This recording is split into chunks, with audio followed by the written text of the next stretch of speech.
నీ యూట్యూబ్ ఫ్యామిలీకి ఇంకా ఇన్స్టా ఫ్యామిలీకి దీపావళి శుభాకాంక్షలు చెప్పవా? అవునా, నేను మర్చిపోయినా కదా. హాయ్ అండి అందరికీ, నేను మీ వర్షాంతి. ముందుగా అందరికీ దీపావళి శుభాకాంక్షలు. ప్రతి పండుగకు ఇలాగే అందరం హ్యాపీగా సంతోషంగా మన నోములు నవ్వుకుంటూ ఉండాలని కోరుకుంటూ, మన దీపావళి అనగా ఒక 2-3 రోజుల నుండి ఏ పండుగ అయినా కూడా మన హడావుడే బాగుంటుంది. పండుగ రోజు మాత్రం అసలు పండుగ కనిపించేది. పండుగ ముందే మన పండుగ ఏంటో మనకు అంత హ్యాపీగా అనిపిస్తుంది.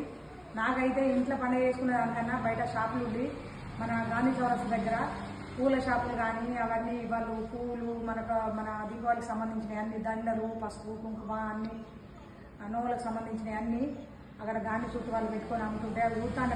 అయితే నాకు ఫస్ట్ పండుగ ఇంట్లో చేసుకునే దానికన్నా బయట చూస్తే చాలా సంబరం అనిపిస్తుంది. ఈరోజు ఇంట్లో నాకైతే నవ్వుకోవడానికి అయితే లేదు, ఒక్కదాన్ని కాబట్టి నాకు ఉన్నాయి నవ్వులు, మా అమ్మ వాళ్ళకి ఉన్నాయి, ఇక్కడ ఉన్నాయి. కాకపోతే అదృష్టం అయితే నాకు లేదు. కాబట్టి ఇంట్లో ఏదో నేను దేవునికి చిన్న పూజ చేసుకొని స్వీట్ వండుకున్నాను, పిల్లలకు పెట్టాను, బాంబులు కాల్చుకుంటారు. మా అమ్మాయి కూడా అన్నీ చేస్తుంది. మళ్ళీ సాయంత్రం కూడా ఆ వీడియో పెడతా. అందరికీ మన దీపావళి శుభాకాంక్షలు. ప్రతి పండుగకు ఇలాగే అందరం హ్యాపీగా ఉండాలని కోరుకుంటూ